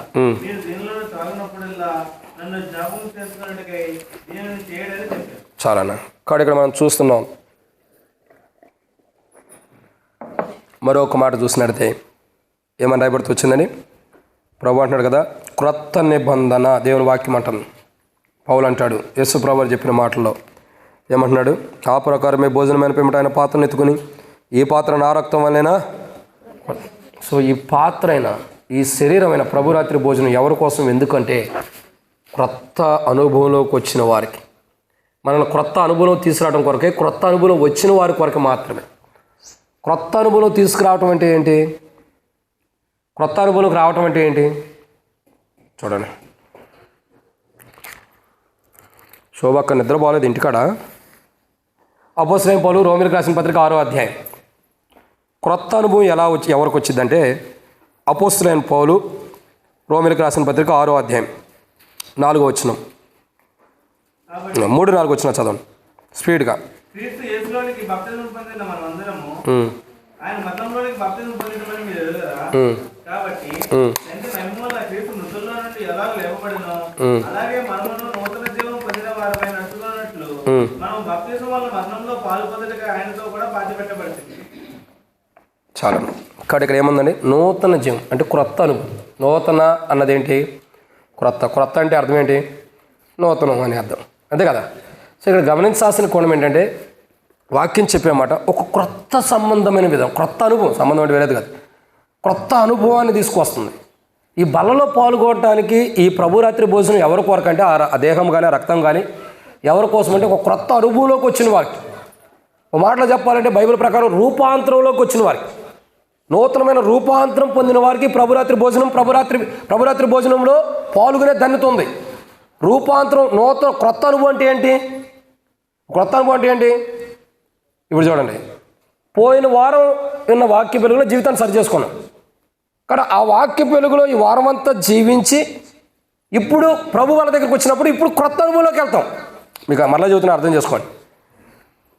పోయిన వారం విన్న వాక్య వెలుగులో మనం జీవిస్తూ వస్తే ఇప్పటి వరకు ఏం చేసాం? గత వారం విన్న వాక్య వెలుగులో ప్రభు వాళ్ళ పాల్గొనే దాని ప్రకారం జీవించాం కాబట్టి, ప్రభు వాళ్ళ దగ్గరికి వచ్చాం కాబట్టి ఇప్పుడు ఏం చేయబడుతుంది? గత వారం కంటే ఇప్పుడు చెప్పబడిన వాక్యం ప్రకారం మళ్ళీ నూతనపరచబడి ఇంకొక వారంలో ప్రవేశిస్తున్నాం. ఇప్పుడు గత వారందే నీ దగ్గర జీవించాల్సిన జీవితం, నూతనమైన జీవితం లేనప్పుడు మళ్ళీ క్రొత్త దాంట్లోకి వెళ్ళాలంటే ఏం కావాలా చెప్పండి? కొత్త దాంట్లోకి వెళ్ళాలంటే మరలా ఈ పాతది ఎక్కడ పోయిందో దాన్ని ఎత్తుక్కోవాలి, అంతే కదా. ఇప్పుడు మళ్ళీ ఈ పాతది కాదు, కొత్తది ఎక్కడ పోయిందో ఈ క్రొత్త జీవితం అంటే విన్న వాక్యపు జీవితాన్ని ఎక్కడైతే విడిచిపెట్టామో మరలా దాన్ని వెతుక్కుని ముందులకు రావాలి. సో దీన్ని వెతుక్కుని ముందులకు వచ్చేటప్పుడు ఏం జరిగింది? టైం వేస్ట్, అంతే కదా, సమయం వేస్ట్ అయితే. అదే నువ్వు డైరెక్ట్గా నూతన అనుభవంలో ఉన్నావంటే దాన్ని ఏం చేయబడుతుందండి? ఇంకొక క్రొత్త అనుభవంలో నడిపించబడింది. ఇది మనకు అర్థమయ్యే భాషలో చెప్పమంటారా? మనకు మామూలు వాక్యం చెబితే అర్థం కాదు, కొన్ని ఎక్స్ప్లెనేషన్ చెబితేనే అర్థమైంది. చూడండి, ఒక స్త్రీ ఉంది, ఒక వివాహం జరుగుతుంది, క్షమించండి, ఒక వివాహం జరుగుతుంది. పురుషుడు ఆల్రెడీ వచ్చేసి స్టేజ్ మీద కూర్చున్నాడు, డయాసిస్ మీద. సో పురుషుడు వచ్చి కూర్చున్నాడు స్టేజ్ మీద. ఇప్పుడు సహోదరి రావాలి. ఆయన వచ్చి కూర్చున్నాడు కదా, బ్రదర్ వచ్చి కూర్చున్నాడు, సహోదరి రావాలి. సో ఇవన్నీ తీసుకొచ్చారు. తీసుకొచ్చిన తర్వాత ఏం చేయాలా? డైరెక్ట్గా మందిరంలో తీసుకురావాలి, లేదా ఫంక్షన్ హాల్ అయితే ఫంక్షన్ హాల్లో తీసుకురావాలి. వీళ్ళు చేసిన పని ఏంటో తెలుసా? ఫంక్షన్ హాల్లో గెస్ట్ రూమ్ ఉంది కదా, దాంట్లో తీసుకెళ్ళారు. ఇప్పుడు ఇక్కడ పెళ్ళి స్టార్ట్ అయిపోయింది, పాటలు పాడేస్తున్నారు, వాక్యం స్టార్ట్ అయిపోతుంది. ఈమె ఎక్కడికి వెళ్ళింది? Guest room. గెస్ట్ రూమ్కి ఎందుకు తీసుకెళ్ళారు? రెస్ట్ తీసుకోవడానికి కాదు. బాగా గుర్తుంది, బాగా అనుభవం ఉందట్టుంది. ఫేస్ ప్యాక్లు ఇవన్నీ వేయడానికి వెళ్ళారు. ఇప్పుడు ఫేస్ ప్యాక్లు ఇవన్నీ వేసేటప్పుడు ఏం జరుగుతుంది? ఇక టైం ఏమవుతుంది? ఏమవుతుంది ఈ టైం అంతా కూడా? మళ్ళీ వచ్చి అంటారు, అన్నా బాగా బాగా అనుభవం ఉన్నట్టుంది. ఏ టైము? నేను ఇక టైం అయిపోయింది అన్నావు అనుకున్నా. ఏ టైం అంటే ఇది? భోజనం టైం అయిపోయింది, త్వరగా ముగించాలి మీరు, త్వరగా. ఏం చేస్తాం? ఒకసారి తీసుకొచ్చి మా ముందర పెడితే 2 చేతులు కలిపి ప్రమాణం చేసి సర్టిఫికేట్ ఇస్తాం, దరిద్రం పోయింది కదా. సమయం ఎందుకు అంత దాకా? ఎంత మనుషులు ఆతృత ఉంటారంటే భోజనం కోసం ముగించాలంట. వివాహం ఎలాంటిది? బైబిల్ రాయబడుతూ వచ్చింది. వివాహం అన్ని విషయాల్లో ఈ ఘనమైన వివాహాన్ని ఎట్ట ముగించాలి? భోజనం టైం అయిపోతుంది, తొందర ముగించు. ఎంత దారుణమో. సరే, పెళ్లి గురించి ఎప్పుడైనా చేసినప్పుడు గట్టిగానే ఉండేది వర్తమానం, తర్వాత చూద్దాం. అయితే అసలు విషయం ఏంటంటే, ఆ వచ్చిన స్త్రీ డైరెక్ట్గా డయాసిస్ దగ్గరకు వస్తే పెళ్ళి త్వరగా స్టార్ట్ అయిపోయింది, త్వరగానే అన్నీ అయిపోతాయి. ముహూర్తాలు మనకు ఉండవు కాబట్టి. ఏమైనా చూసేవాళ్ళు ఉంటారా? ఉంటారులేండి, మందిరానికి వచ్చినా కానీ ముహూర్తాలు చూసేవాళ్ళు. ఈశాన్యం, నక్షత్రం, ఆగ్నం అన్న చూసినట్టుగా ఏ నక్షత్రాలు ఏది అంటారు కదా, ఏమంటారు అవి? ఏనా ఇప్పుడు ఇది చెబితే మళ్ళీ మీకు అనుభవం ఉందంటాడు అనుకోవకండి అట్ట అన్నం. ఏదది? అరుంధతి నక్షత్రం అంటే పెళ్ళి అయిన తర్వాత చూపిస్తారు, నాకు జీవితాంతం నీ బ్రతికింతారని. అది కాదు, దానికి ముందర ఏదో చూపిస్తారు, ఏదో చూస్తారు పెళ్ళికి ముందర. ఏదో కలవాలంటారు కదా, ఇవన్నీ రాశిఫలాలు, జాతకాలు కలగాలి, జాతకాలు కలవాలి, రాశిఫలాలు కలవాలి. ఏ రాశిలు రావాలో అన్ని రాశిఫలాలు కలుగుతాయి. చివరికి అసలైన రాశిఫలం వచ్చి కూర్చునేది ఇది. అప్పుడు తెలిసింది ఎందుకు తెచ్చుకున్నానని తర్వాత ఎడుతూ వస్తారు.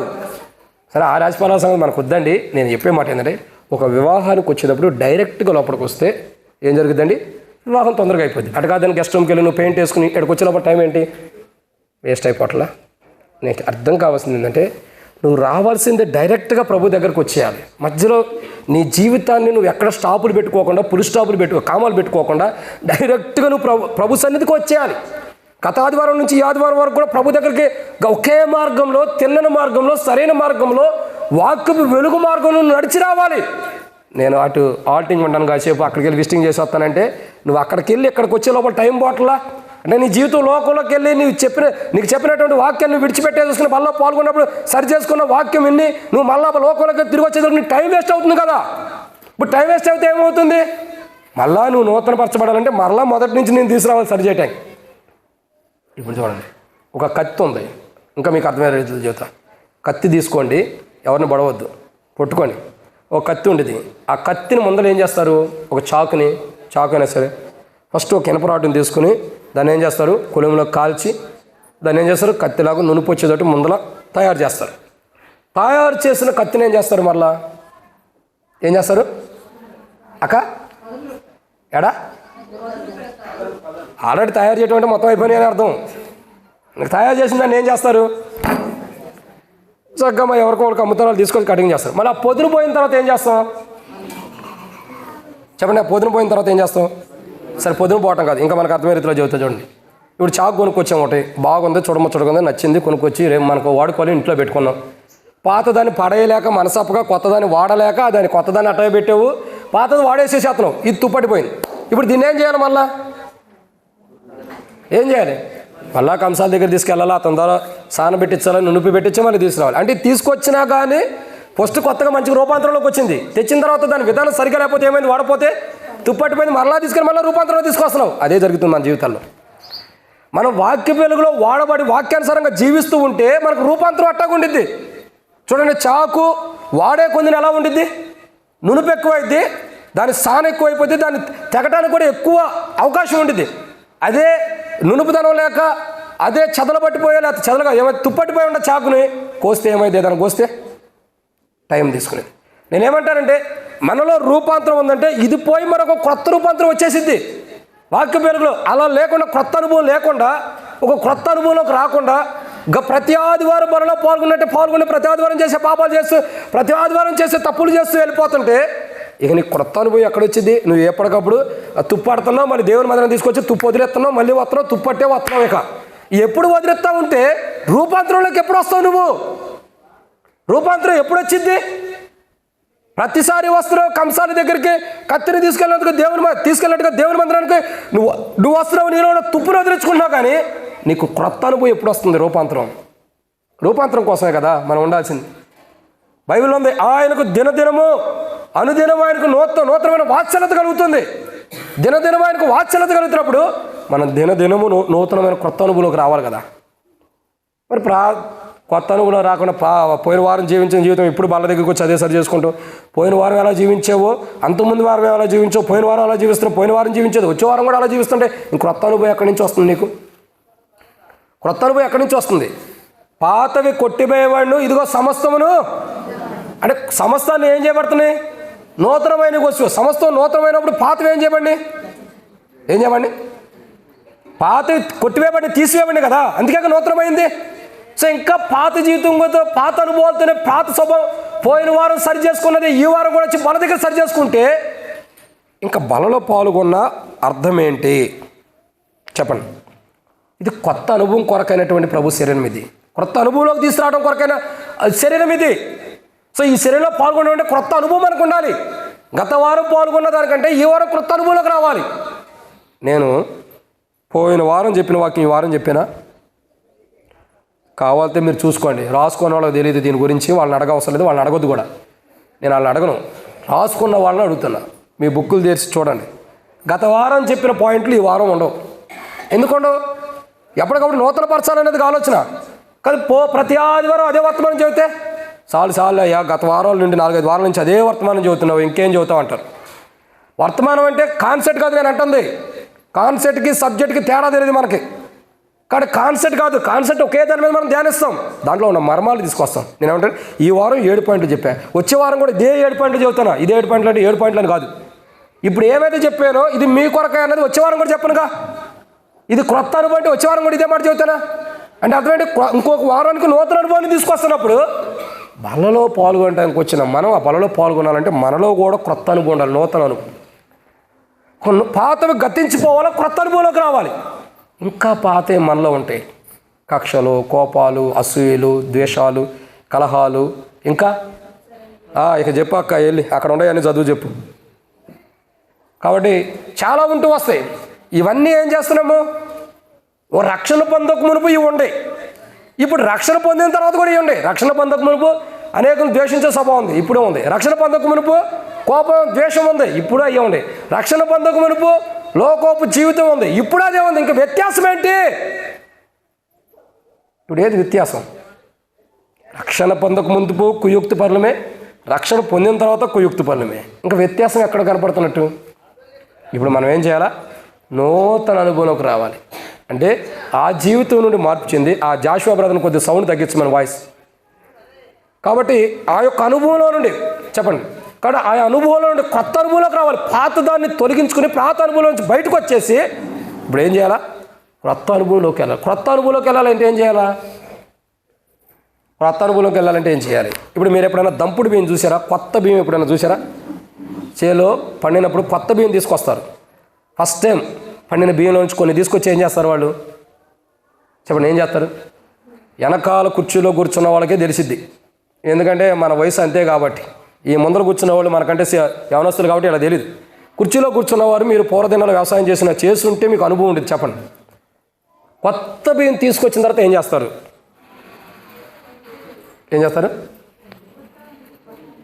తెలుసా తెలీదా? మీరు అసలు ఎప్పుడైనా వడ్లను చూసారా? బియ్యం కాదు, వడ్లు ఎప్పుడైనా చూసారా? ఏం చేస్తారు? దంచుతారా? ఉండండి, ఆ టైం వచ్చింది. ఏం చేస్తారు చెప్పండి. ఫస్ట్ దాన్ని కోసుకొస్తారు. కోసుకొచ్చిన తర్వాత ఏం చేస్తారు? ఇంట్లో తీసుకొస్తారు. తీసుకొచ్చి ఏం చేస్తారు? రామనమ్మక్క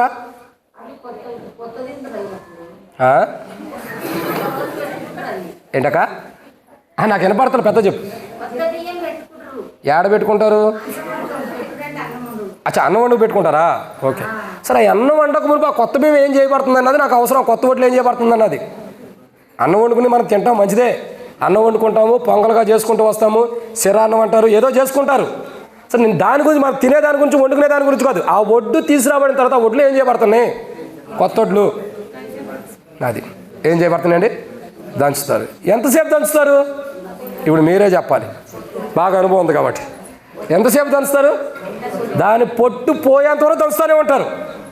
అవసరమైతే విరిగినా మొక్కైనా దాని పొట్టు పోయేంత దంచుతూనే ఉంటారు. ఎందుకు దంచుతున్నారు? అట్టగా తినొచ్చుగా.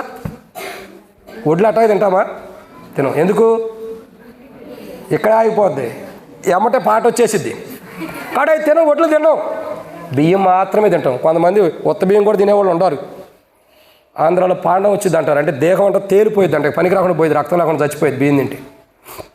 సరే, ఇక్కడ సందర్భం ఏంటంటే ఆ కొత్త బియ్యాన్ని కొత్త ఒడ్లను తెచ్చిన తర్వాత, బియ్యం కదా ఒడ్లను తెచ్చిన తర్వాత వాటిని రోట్లోనో కొన్ని దాంట్లో వేసి నల్లగొట్టి ఏం చేస్తారు? వాటిని తీస్తారు. తీసిన తర్వాత ఏం చేస్తారు? అయ్యి చక్కగా దాని మీద ఉన్న పొట్టు మొత్తం పోయిన తర్వాత దాన్ని మళ్ళీ చెరిగి దాన్ని జల్లించి దాంట్లో ఉన్న పొట్టు మొత్తం పోయిన తర్వాత మంచి బియ్యం తీసేసి మన కుటుంబంలో చక్కగా కొత్త బియ్యం అని చెప్పి వండుకుని దాని పొంగలో లేకపోతే ఇంకోటి చేసుకుని చక్కగా తినడానికి వండుకుంటూ వస్తాం. అవునా? చెప్పు రాములు, మాకు ఇది కరెక్టేనా? మంచిదని. కాబట్టి ఏం చేస్తాం? తీసుకుని వండుకుంటాం. ఎప్పుడు వండుకుంటాం అవన్నీ? కొత్త ఒడ్డుని మొత్తం దాన్ని దంచి దాని మీద ఉన్న పొట్టు మొత్తం పోయి అది బియ్యపు గింజ బయటకు వచ్చినప్పుడు దాన్ని తీసుకొచ్చి మనం వండు తింటాం. అంటే ఆ ఒడ్లు ఏమవుతూ వచ్చినాయి చూడండి. 6 నెలలు కానీ 3 నెలలు కానీ ఒడ్లుగా ఉన్న ఒడ్లన్నీ ఏం చేయబడుతున్నాయి? నూతనమైన అనుభవంలోకి వచ్చేస్తుంది, బియ్యపు గింజలా కనబడుతుంది మనకి. అర్థమవుతుందండి? అంటే ఇక్కడ గమనించాల్సింది ఏంటంటే క్రొత్త అనుభవంలోకి మనం రావాలంటే దంచబడాల్సింది ఖచ్చితంగా. ఏం తీసుకుని దంచాలి?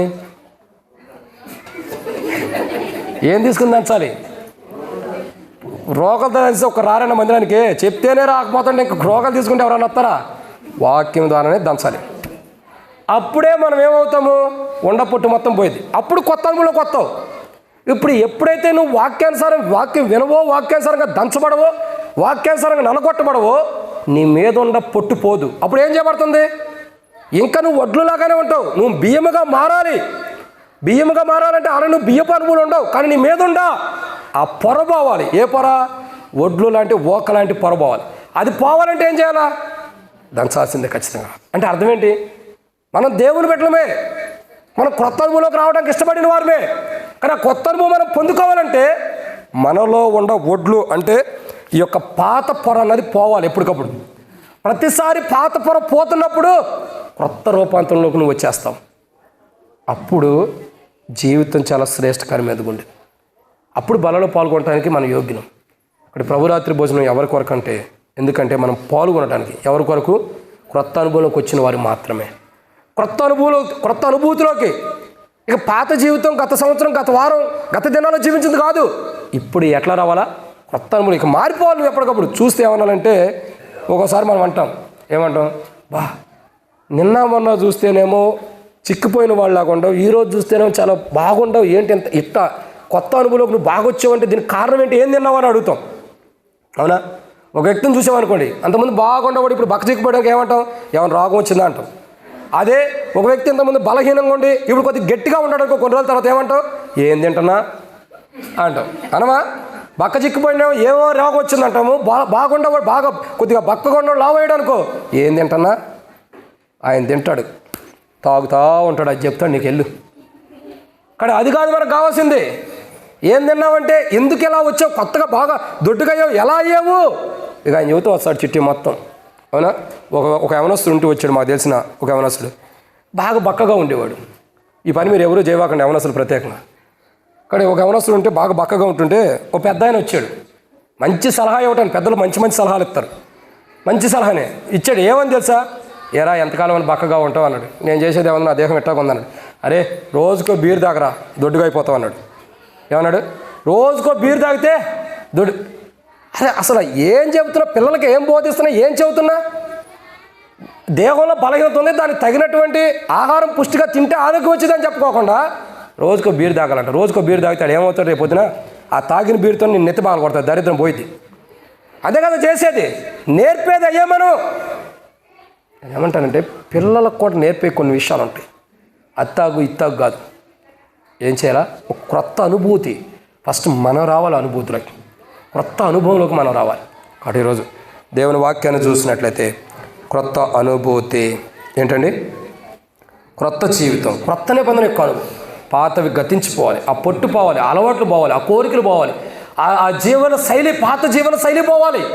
ఇప్పుడు క్రొత్త అనుభవంలోకి మనం ఏం చేయాలా? రావాలి. అది ప్రభురాత్రి భోజనమునకు ఎవరి కోసం అంటే క్రొత్త అనుభూతులకు, పాతవన్నీ పోగొట్టుకుని క్రొత్త అనుభవం ఉండవాలి. ఈ పాత జీవితంలో జీవించే వారు కొరకు కాదు. రెండవది, మూడో మాట చూద్దానండి. అపోస్తలుడైన పౌలు కొరింథీయులకు రాసిన మొదటి పత్రిక 11:24. అపోస్తలుడైన పౌలు కొరింథీయులకు రాసిన మొదటి పత్రిక 11:24. దానిని విడిచి ఇది నీ కొరకే నా శరీరము, నన్ను జ్ఞాపకం చేసినట్టుగా నేను దేవుడని చెప్పాను. చాలు. కాబట్టి దేవుని వాక్యాన్ని చూస్తున్నాం. ఇది ఎన్నో మాట? మూడో మాట. కాబట్టి ఇక్కడ దేవుని వాక్యాన్ని చూసినట్టయితే అపోస్తలుడైన పౌలు కొరింథీయులకు రాసిన మొదటి పత్రిక 11:24 ప్రభు అంటున్నాడు కదా, ప్రభు వాక్యం అంటుంది, ఇది నన్ను జ్ఞాపకం చేసుకున్నట్టుకై. దేని కొరకండి ఇది? నన్ను జ్ఞాపకం చేసుకున్నాడు. ఈ యొక్క ప్రభురాత్రి భోజనం ఎవరి కోసం? ఎందుకంటే ఈ ప్రభురాత్రి భోజనం ఎవరి కోసం? మన కొరకు. ఇంకా క్రొత్త యొక్క నిబంధన యొక్క అనుభవంలోకి వచ్చిన వారి కోసం. ఇంకా ఈ ప్రభురాత్రి భోజనం ఎవరి కోసం? ఎందుకంటే మూడో మాట, ప్రభువుని జ్ఞాపకం చేసుకోవటానికి. ఎందుకండి ప్రభుని ఇప్పుడు చూడండి, ఈ యొక్క శరీరంలో పాల్గొనడం ద్వారా, ఈ పాత్రలో చేయవేయటం ద్వారా ఏం జరుగుతుందండి? ప్రభువుని జ్ఞాపకం చేసుకుంటున్నాం. ఎవరిని జ్ఞాపకం చేసుకుంటున్నాం? ప్రభుని. చూడండి, చాలామంది ఎట్లా ఉంటారంటే బలలో పాల్గొంటూ ఏమైనా బలహీనత ఉంటే అవి జ్ఞాపకం చేసుకుంటారు ఫస్ట్. కొంతమంది ఉంటారు, బల్లను తాగితే నాలో ఉన్న బలహీనతలు పోతాయని బలలో పాల్గొనేటప్పుడు కూడా అలాంటి ఆలోచన కలిగిన వారు ఉంటారు. సరే, వాళ్ళ గురించి సెకండ్ ఆప్షన్, వాళ్ళ గురించి ఒక వర్తమానం ఉంది. ఇక్కడ చెప్పబడే మాట ఏంటంటే ప్రభువుని జ్ఞాపకం చేసుకోవడం. ఎవరి కోసం? మన కోసం. ఎందుకోసం? ప్రభువుని జ్ఞాపకం చేసుకోవాలి. బల దగ్గరకు వస్తున్నామంటే మన జ్ఞాపకం చేసుకునేది ఏంటో చెప్పండి. మీరు చెప్పండి. సో ఇప్పుడు బల దగ్గరకు వస్తాం కదా, ఈ వారం ఇంకా బలలో పాల్గొనలేదు, దేవునికి వందనాలు. ఎందుకు వందనాలు చెబుతున్నాం తర్వాత అర్థమైంది. పోయిన వారం పాల్గొన్నారు కదా, పాల్గొన్నారా? సో పోయిన వారం బల్ల దగ్గరికి ఎలా వచ్చాం? పోయిన వారం బల దగ్గరికి వచ్చి పోయి ఏం చేసామో చెప్పండి. అదన్న బల దగ్గరికి వచ్చి ఏం చేసాం? గుర్తులేదా? తెలివైన సమాధానం ఏంటో తెలుసా? పోయిన వారం మేము మందిరానికి రాలేదన్న అంటారు. ఎందుకు రాలా మందిరానికి? ప్రభు పునరుద్ధానపు రోజు అయినప్పుడు మందిరానికి రాకుండా నువ్వు చేస్తున్న పని ఏంటి? ఏం చేసావు దేవుని మందిరానికి రాకుండా? మళ్ళీ రాలేదన్నా అంటారు. సిగ్గుపడాలి. ప్రభు పునరుద్ధానపు రోజు మందిరానికి వెళ్ళలేదంటే వాళ్ళ సంగతి సెకండ్ ఆప్షన్. ప్రభు వాళ్ళ దగ్గరికి వచ్చి పోయిన వారం మనం చేసిన పని ఏంటి చెప్పండి. ప్రభు వాళ్ళ దగ్గరికి వచ్చి పోయిన వారం మనం చేసిన పని ఏంటి? విన్నామా? సరి చేసుకున్నాం. ఇంకా చెప్పండి. ప్రభు వాళ్ళ దగ్గరికి పోయిన వారం వచ్చి మనం చేసిన పని ఏంటి? ఏం చేసాం? సో మీరు పోయిన వారం బల దగ్గర ఏం చేశారో మీకు గుర్తు లేనప్పుడు ఇంకా బలలో ఎట్లా పాల్గొంటాం? ఎలా క్రైస్తవ జీవితం? పోయిన వారం బల దగ్గరికి వచ్చి ఏం చేశారో మీకు గుర్తు లేనప్పుడు, అంటే గుర్తు లేనంత బిజీ అయిపోయారు. ఇప్పుడు ప్రభు బలలో ఎలా పాల్గొన్నారో కూడా గుర్తు లేనంత బిజీగా ఉన్నాం మనం. అంటే ఈ మధ్యలో ఎలక్షన్ జరిగినాయి కదా, కొద్దిగా ఆ బిజీలో ఉండట్టున్నామండి. అంతేనా? అంటే ప్రభు బల దగ్గరికి ఎలా వచ్చారో కూడా గుర్తులేదా పోయిన వారం? మరి ప్రభు బల దగ్గర ఏం చేశారో కూడా గుర్తులేదా? మన పాపాలని జ్ఞాపకం చేసుకుంటూ వచ్చాం ప్రభు వాళ్ళ దగ్గర. మన తప్పులను జ్ఞాపకం చేసుకుంటూ వచ్చాం. మన పొరపాట్లను జ్ఞాపకం చేసుకుంటూ వచ్చాం. అయ్యా, ఇంత గొప్ప శరీరంలో వాక్యమైన శరీరంలో పాల్గొంటానికి నేను యోగ్యుని కాదని మన పొరపాట్లు, అవిధేయతలు జ్ఞాపకం చేసుకున్నాం కదా. అసలు బల దగ్గరికి వచ్చి ప్రభు బల దగ్గరికి వచ్చినప్పుడు ఏం జ్ఞాపకం చేసుకోవాలా చెప్పండి? ఏం జ్ఞాపకం చేసుకోవాలా? మనం జ్ఞాపకం చేసుకుంది ఏంటి చెప్పండి? మీరే చెప్పండి. నేను కాదు, నేను నా నోటితో చెబితే బాగా చెప్పండి. ప్రభు బల దగ్గరికి వచ్చి జ్ఞాపకం చేసుకోవాల్సింది ఏంటి? ప్రభు అన్నాడు, ఏమని రాయబడుతూ వచ్చింది? ఇది మీరు నన్ను జ్ఞాపకం చేసుకున్నట్టుగా దీన్ని చేయడం చెప్పాడు. ప్రభు వల్ల దేనికి? ప్రభురాత్రి భోజనం కానీ అది ఎవరి కోసం, దేనికోసం అంటే మన కోసం. ఎందుకు? ఆయన జ్ఞాపకం చేసుకోవడం. మరి బల దగ్గర వచ్చి మనం జ్ఞాపకం చేసుకుంటుంది ఏంటి? మన పాపాలు, మన అవిధేయతలు, మన పొరపాట్లు, మన లోపాలు, మన బలహీనతలు, అవి జ్ఞాపకం చేసుకుని సరి చేసుకోవడానికి నీకు సరిపోతున్నప్పుడు ఇంకా ప్రభుని ఎలా జ్ఞాపకం చేసుకోగలుగుతున్నావు? ప్రభుని ఎప్పుడు జ్ఞాపకం చేసుకుంటున్నా? అసలు బల దగ్గరకు వచ్చింది దేనికి? ప్రభుని జ్ఞాపకం చేసుకోవడానికి. ఇది మీ కొరకైన నా శరీరం, నన్ను జ్ఞాపకం చేసుకోండి నేను చేయడం చెబుతున్నాడు. ఈ శరీరంలో పాల్గొంటున్నా, ఈ పాత్రలో చేయి వేస్తున్నా, ఈ ప్రభు మన దగ్గరికి వచ్చిన మనం ఏం చేయాలంటే ప్రభువుని జ్ఞాపకం చేసుకోవాలి. ఎవరిని? ప్రభుని. ఏ ప్రభుని అంటే ఏబీ ప్రభువు లేరండి, ఒకే ఆయన. ఎవరైనా అంటే మన కొరకే కలవరిశిలో ప్రాణం పెట్టి చనిపోయి తిరిగి లేచి మన పాపాల నిమిత్తమై రిక్తుడిగా చేపడుతున్న తను సమర్పించుకున్నవాడు, మన కొరకై శిక్ష భరించిన వాడు, మన కొరకై మన యొక్క పాపంలోని కూడా మోసినవాడు, ఇంకా మన కొరకై దున్నబడినవాడు, మన కొరకై గాయపరచబడినవాడు, మన కొరకై ఇంకా విజ్ఞాపన తండ్రి దగ్గర చేస్తున్న ప్రభు ఆయన కదా మనం జ్ఞాపకం చేసుకోవాల్సిందే. మరి బాల దగ్గరికి వచ్చి మనం జ్ఞాపకం చేసుకుంటుంది ఏంటి చెప్పండి? ఏం జ్ఞాపకం చేసుకుంటున్నాం?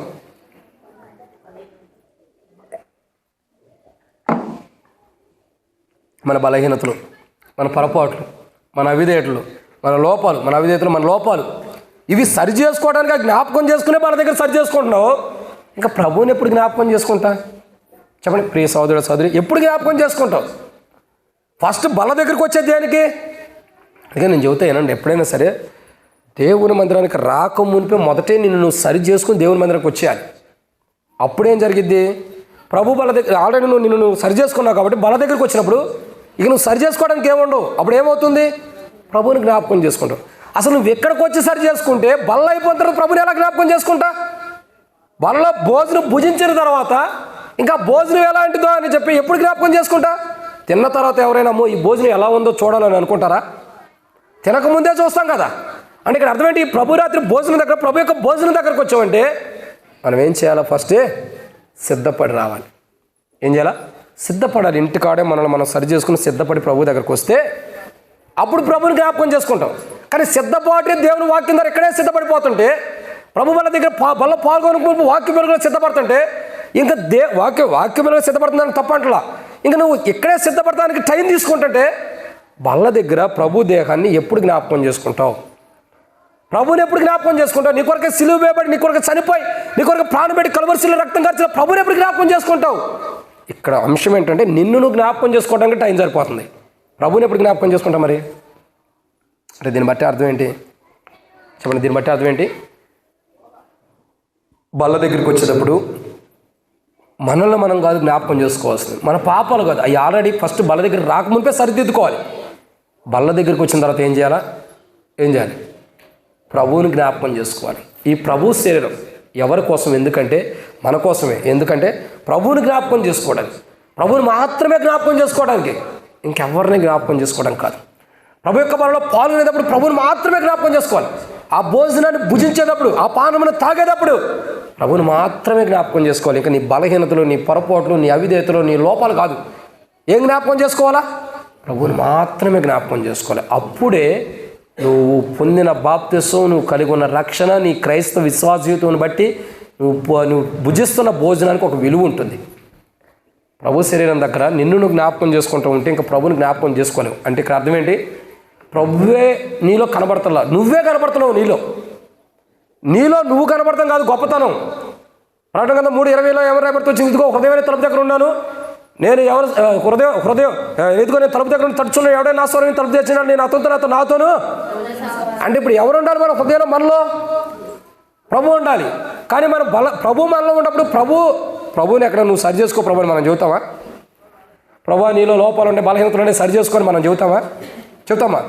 చెప్పం. అంటే ప్రభు సరి చేసుకోవాల్సినవి ఏమైనా ఉంటాయి? అసలు ఏముండవు కదా. ఎందుకంటే ఆయన పరిశుద్ధుడు, ఆయన అన్ని జ్ఞానంతో చేయగలిగిన వాడు, పాపం చేయడు. సో ఇప్పుడు మనం ఎందుకు సరి చేసుకోవాలంటే మన జీవితం బల దగ్గర రాకమునిపే మొదటే సరి చేసుకుంటే అప్పుడు ఏం జరిగింది? మనలో ఉన్న ప్రభువుని బట్టి మనం జ్ఞాపకం చేసుకుని బలలో పాల్గొనడానికి అవకాశం ఉంది. మనం సరి చేసుకోకుండా బల దగ్గరికి వస్తాం. తద్వారా ఏమైంది? మనలో ఉన్న ప్రభువుని మనం జ్ఞాపకం చేసుకోకుండా మన పాపాలను జ్ఞాపకం చేసుకుంటాం. కాబట్టి ప్రభువుని జ్ఞాపకం చేసుకునే టైం అంతా కూడా సాతాను ఎత్తుకుపోతున్నాడు. అర్థమవుతుందండి? నిన్ను నువ్వు సరి చేసుకునే టైం, నిన్ను నువ్వు జ్ఞాపకం చేసుకుని నువ్వు ఎక్కడ పాపం చేసావు, ఎక్కడ పొరపాటు చేసావు, ఇది జ్ఞాపకం చేసుకునే టైంలో ఏమైపోతుంది? ప్రభువుని జ్ఞాపకం చేసుకునే సమయం అంతా కూడా పోతుంది. సో అందుకే ఈ ప్రభు రాత్రి భోజనం ఎవరి కోసం? ఎందుకంటే ఒకటి మన కోసము, కొత్త అనుభవంలోకి వచ్చిన వారి కోసము, మూడు ప్రభువుని జ్ఞాపకం చేసుకునే వారి కోసం. ఇది ప్రభువుని మనం జ్ఞాపకం చేసుకోవటానికి, ప్రభుని జ్ఞాపకం చేసుకుంటూ ఈ ప్రభు వస్తాడు ఒకరోజు, నా కొరకై సిలువ వేయబడి నలగొట్టబడి పంచగాయములు పొందినటువంటి ప్రభు మరలా వచ్చి నన్ను తీసుకెళ్తాడని జ్ఞాపకం చేసుకోవడానికి ఈ శరీరం. అంతేనా? నేను చేసిన పాపాలన్నీ చేసి వచ్చి ప్రతి ఆదివారం బల దగ్గర పడేయటానికి కాదు ఈ పాపం, ఈ శరీరం. ప్రభు వస్తాడు, నీ కొరకే గాయాలు పొందిన ప్రభు. ఒకరోజు ఆయన దగ్గరికి వెళ్తున్నావు, ఆయన వచ్చి నేను తీసుకెళ్తాడన్న దానికి జ్ఞాపకంగా ఆయన జ్ఞాపకం చేసుకోవడానికి ఈ బల్ల. అవగాహన లేకుండా పాల్గొంటే ఎట్లా? ఇదన్నమాట. 3